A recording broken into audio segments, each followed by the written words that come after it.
She laughed while I cried, standing there in that dress she knew I had been saving for months, telling my story like it was hers, my words stitched into her speech, my friend's admiration redirected by her practiced charm. I had handed her my trust, and she set it on fire in front of the whole room. They cheered for her brilliance while I stood in the shadows, invisible, humiliated. And when she caught my eye just for a second, she smiled like none of it mattered. That's when the silence inside me began. A kind of silence that doesn't scream or wail. A silence that waits. I didn't say a word when I left. No tears, no accusations. Just the steady sound of my heels clicking down the marble hallway. Behind me, they kept laughing. I could still hear her voice, brighter than mine, louder than mine, more her than it had ever been. I could have turned around, made a scene, demanded justice. But I didn't. I walked away so calmly, she probably thought I was breaking. What she didn't know was that I wasn't walking away, I was walking towards something. Toward the beginning of something sharper than pain, colder than betrayal, something precise. For a while, I did nothing. Not visibly. I still smiled when I had to. I still liked her posts. I still answered her texts with just enough warmth to keep her from noticing what was building beneath the surface. Ashes don't stay cold forever. Not when the fire still remembers the burn. Every slight she thought I'd forgotten, every lie she passed off as wit, every spotlight she stole, I collected them. Not with rage, but with a focus she had never seen in me. She thought I was soft, pliable, harmless. That was her first mistake. The second would be assuming I stayed that way. I started to see it in her first. Cracks, little slips. Her perfect Instagram facade began to tremble. Her jokes weren't landing the same. Her charm had frayed at the edges. She was trying too hard, laughing too loud, lashing out in subtle ways that revealed more about her insecurity than she realized. I noticed the way she flinched when someone else was praised, the way she rewrote her stories depending on who she was speaking to, and the way she always needed someone else's moment to feel whole. Behind that flawless mask, I saw a woman crumbling under the weight of needing to be loved more than she was feared. And she had no idea I was watching. I didn't need an army, just patience and the truth. Every queen has her spies, and mine didn't wear armor, they wore headphones. They worked reception desks. They remembered things she assumed would be forgotten. I listened. I paid attention to the things she said when she thought no one cared, and the things she didn't say when it mattered most. I pieced it all together, an unpaid invoice here, a backhanded comment there, a former friend she ghosted after borrowing a dress and never returning it. I wasn't just documenting a downfall, I was building a pattern, one she couldn't escape.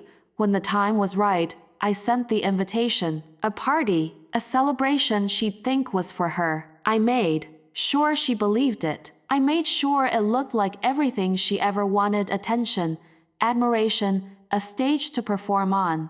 I let her gloat, let her believe I'd moved on, forgiven, faded. Her vanity was my camouflage. She never questioned the sudden affection, never paused to consider why the guest list was so specific or why the venue held a particular echo of a moment she once ruined. The trap wasn't sprung in that moment, it was already closing in, and then I began to pull the threads. One rumor, said carefully, one truth, slipped into the right ear. A past mistake resurfaced at precisely the wrong time for her. It didn't take much. People remembered things, especially when encouraged. Her job application mysteriously lost. A collaboration offer rescinded. Her usual enablers stepping back. She couldn't trace it to me because I wasn't the one spreading lies. I was just letting the truth rise like smoke. Watching her polished world begin to smudge, she laughed still. For a while, thinner, more brittle each time,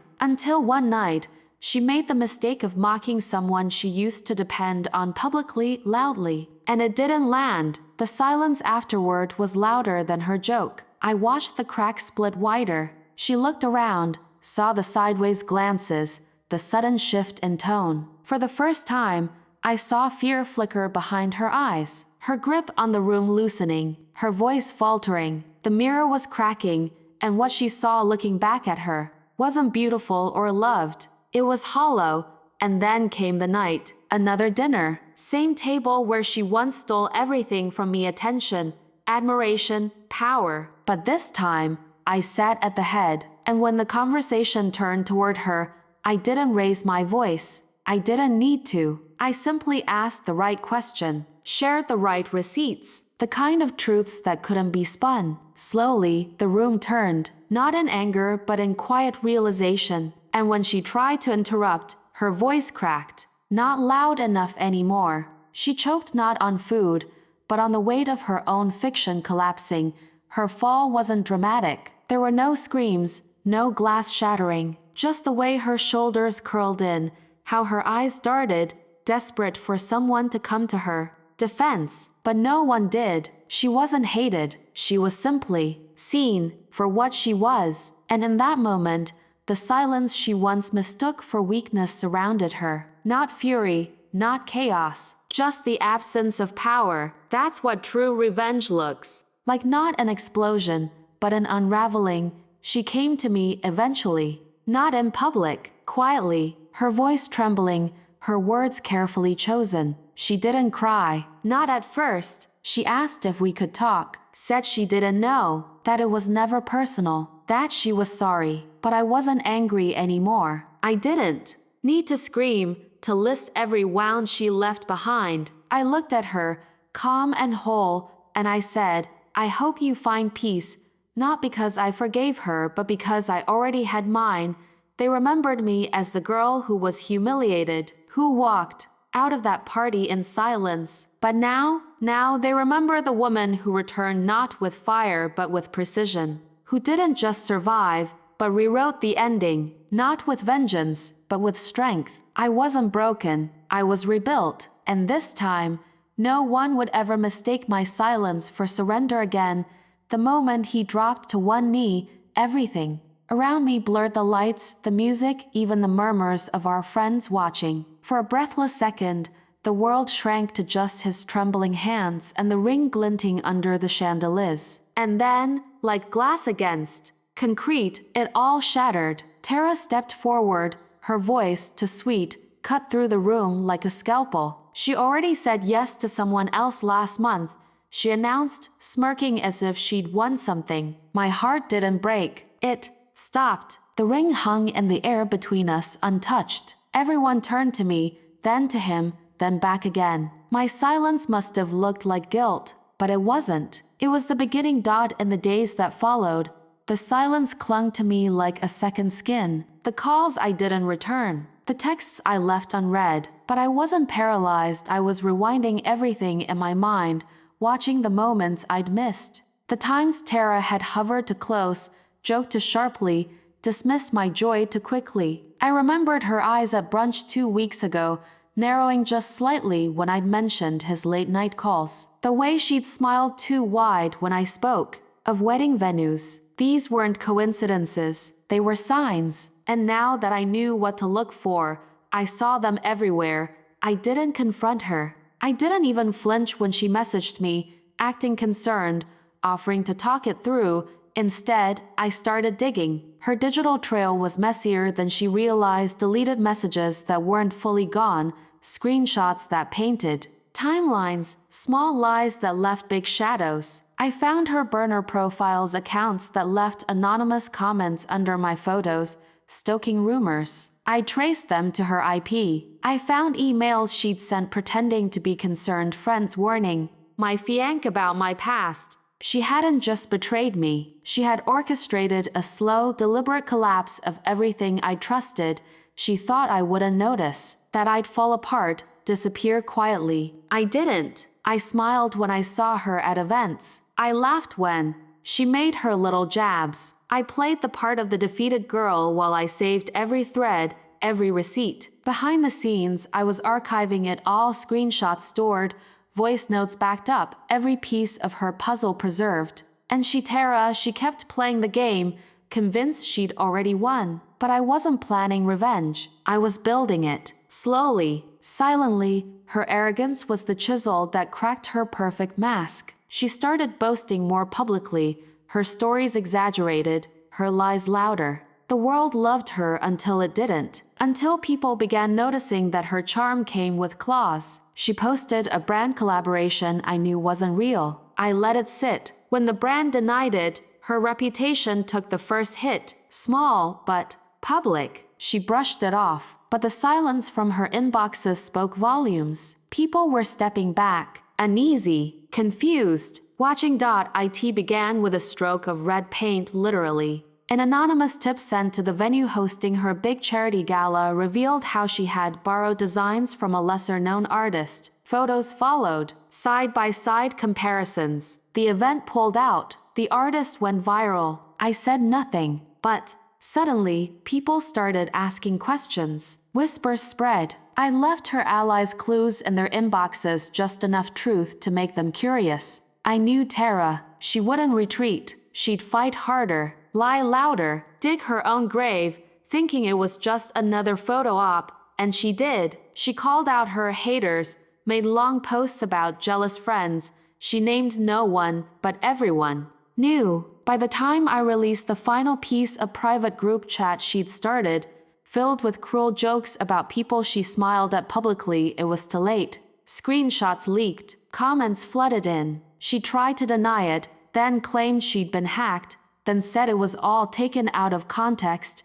but no one believed her anymore. The paint was dry. Her mirror had finally cracked. I stood at a distance, always quiet. And when someone asked me privately if it was true, if she'd really done all those things, I simply said, "She told you who she was. You just didn't listen. That's all I needed." I didn't need to scream. I didn't need to burn her life to the ground. I just showed the world what was already there, the truth. And the truth never needed to raise its voice. She tried to reach me, sent long paragraphs, apologies that were more about her image than her guilt. I didn't respond. I didn't block her either. I didn't need to. Her silence was now the one that echoed. Mine was the one that ended with peace. She was left in the ruins of the world she built from lies, and I was free, not bitter, not broken, just rebuilt. They remembered the girl who stood frozen under the weight of a single lie. Now they would remember the woman who stood taller,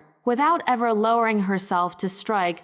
Not every war needs noise. Some victories are won in silence, with patience and poise. And some stories don't end with revenge. They end with reclaiming what was never hers to take. Lena didn't scream. She didn't block numbers or burn old letters. The night after the betrayal, she sat at her desk, opened a blank folder on her laptop, and named it Tara. That was the moment her grieving ended. Silence was never surrender, it was her strategy. With each passing day, she didn't wither. She watched. She learned. Her eyes stopped watering and started narrowing. No one noticed the shift. They thought she was avoiding confrontation, avoiding pain. But Lena wasn't hiding. She was preparing.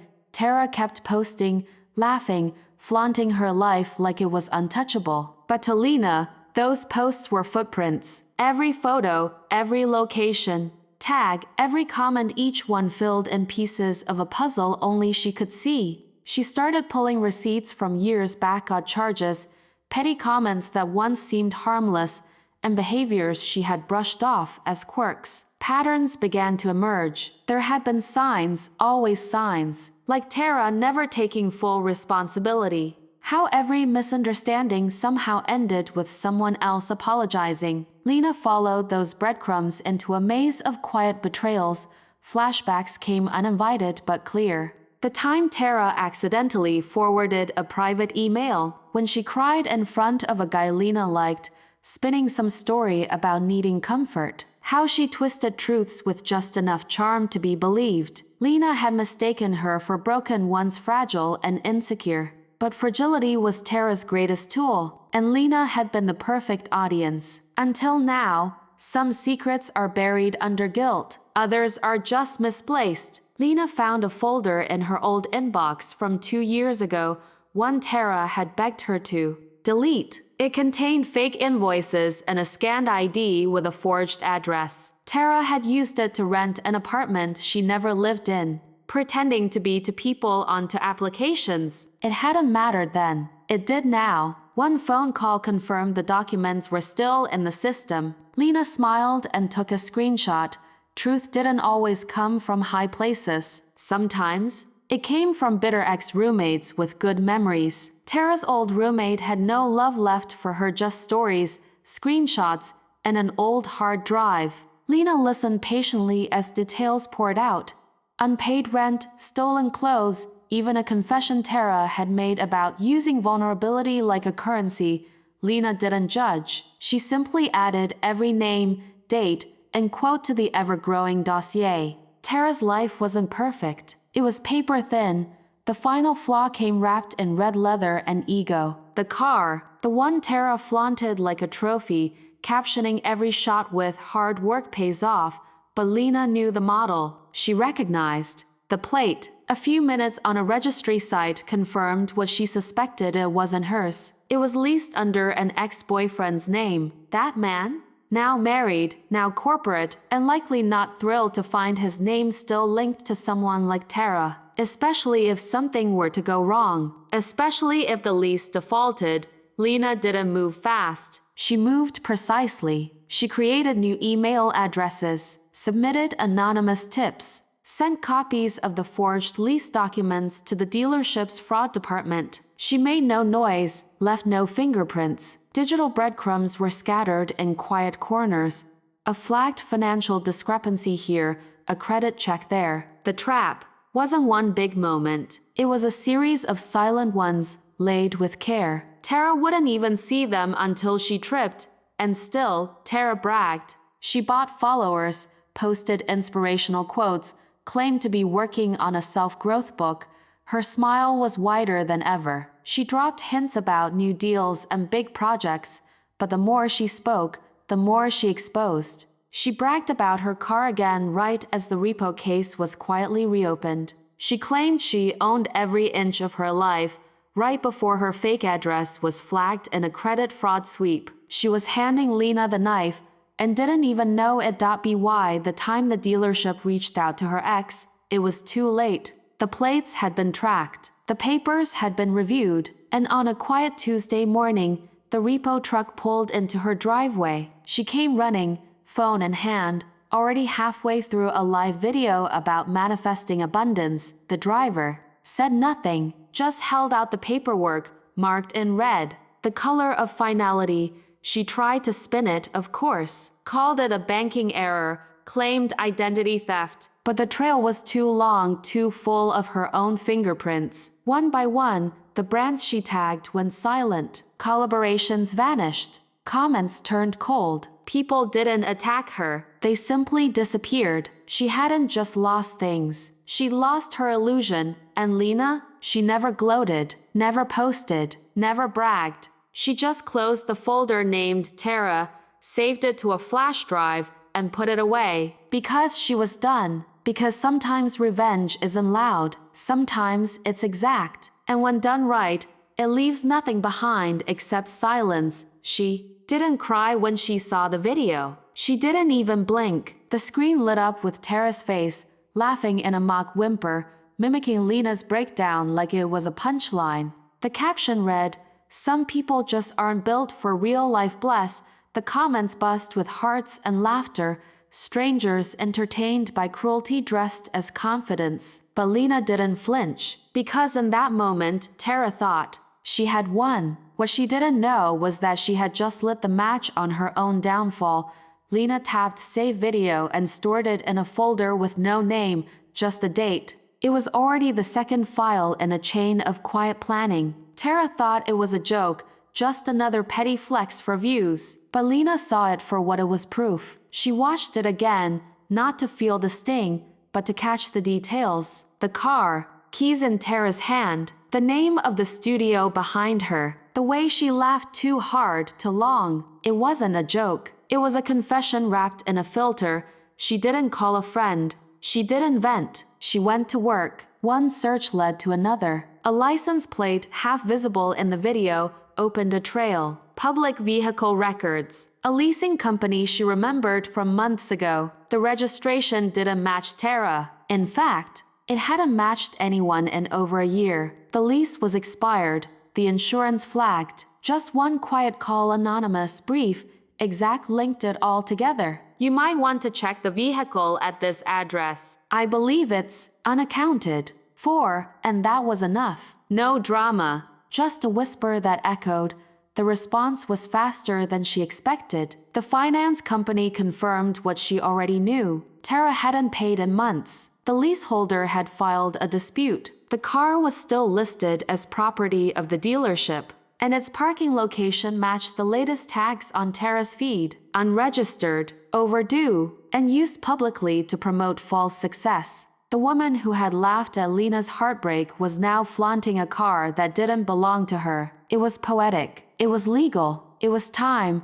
The repo wasn't dramatic. It was deliberate. Tara strutted out of her pilot studio, phone in hand, recording a new reel. She was mid-sentence, "You can't let haters slow you down," when the officer approached. Behind him, the repo truck already had the wheels lifted, paperwork in hand, badge visible, voice calm. "Ma'am, is this your vehicle?" Her smile cracked. She started to object, to perform, but the officer had already seen the documents. The moment wasn't hers to control.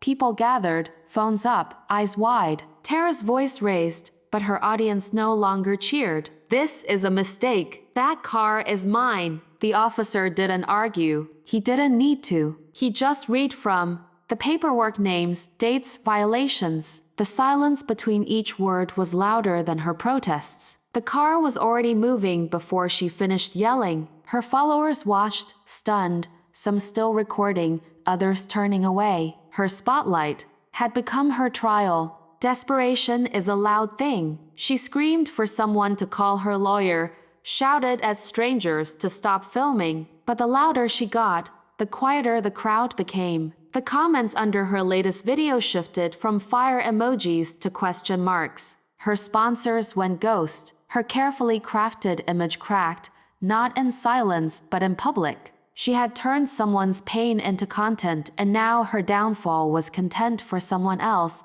She turned back to the officer, voice hoarse. "Please, you don't understand. This was all a misunderstanding. I didn't mean to." He didn't raise his voice. He just looked at her, steady, and said, "You should have thought of that before mocking someone else's heartbreak." She froze. The words didn't echo, they landed. Heavy, irrevocable. There was nothing to say after that. No filter to hide behind. No follower count to save her. And Lena? She never stepped forward, never claimed credit. She just closed her laptop and breathed in the silence. Not because it was over, but because it was complete. Tara had destroyed herself with the same arrogance she once used as a weapon. And in the end, Lena never raised her voice. She just made sure the truth was louder.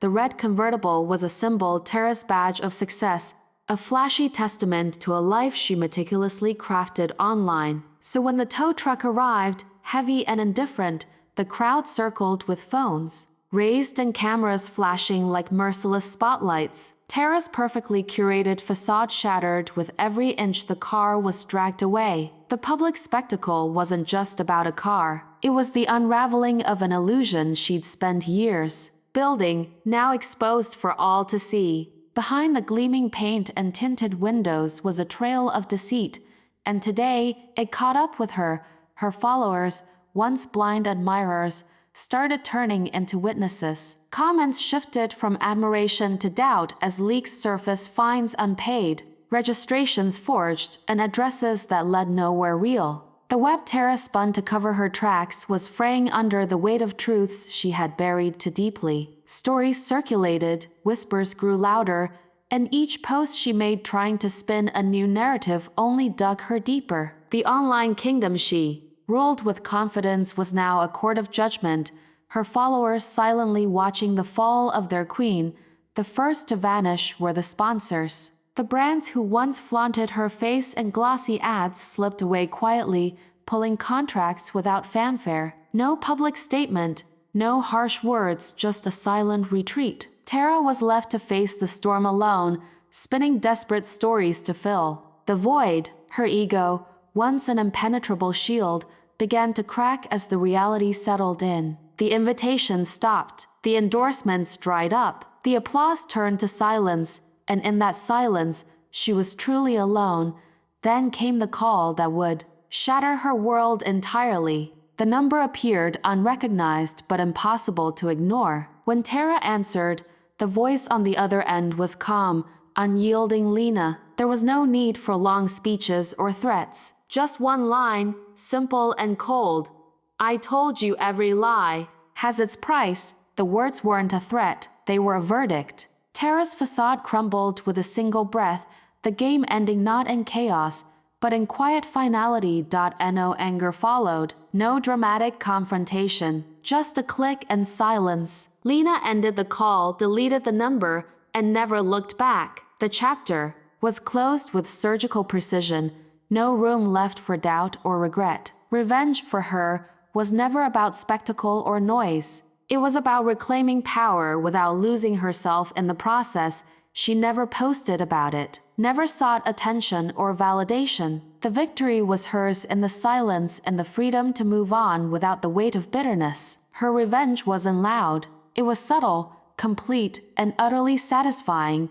While Tara spiraled in public ruin, Lena quietly rebuilt. Her portfolio grew richer, her peace deeper, and her power steadier. With nothing left to prove, she designed not a fight, but a future one, shaped by resilience and quiet strength. And in that future, she was unstoppable. Tara's world was unraveling faster than anyone expected.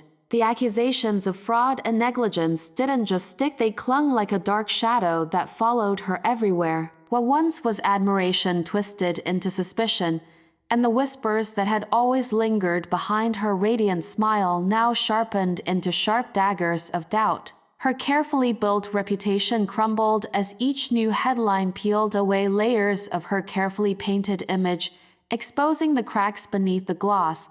Where luxury once defined her daily life, Tara now found herself navigating the crowded, noisy world of public transit. The glamour she flaunted like armor was replaced by the cold reality of a bus stop, her new stage for silent humiliation. Every stop, every crowded ride was a quiet reminder that the life she had boasted about was slipping through her fingers. The luxury she once owned was gone, but the weight of loss pressed heavily on her shoulders, visible to anyone who cared to look.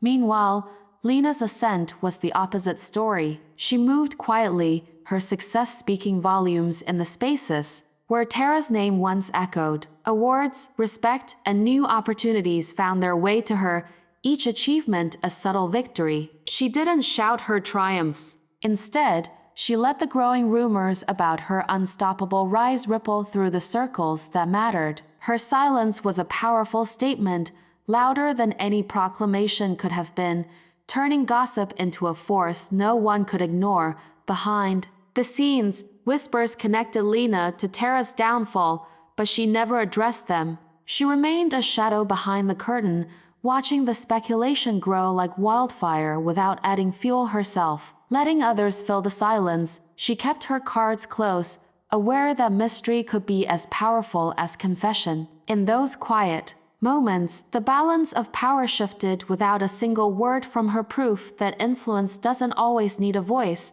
The losses Tara suffered weren't just material. The car, the endorsements, the lifestyle, each gone. But even more devastating was the control she once wielded with such desperation. It slipped from her grasp like sand, faster than she could clutch, until all that was left was a fading echo of authority. The grip she thought unbreakable shattered, leaving her to face a reality she had never prepared for.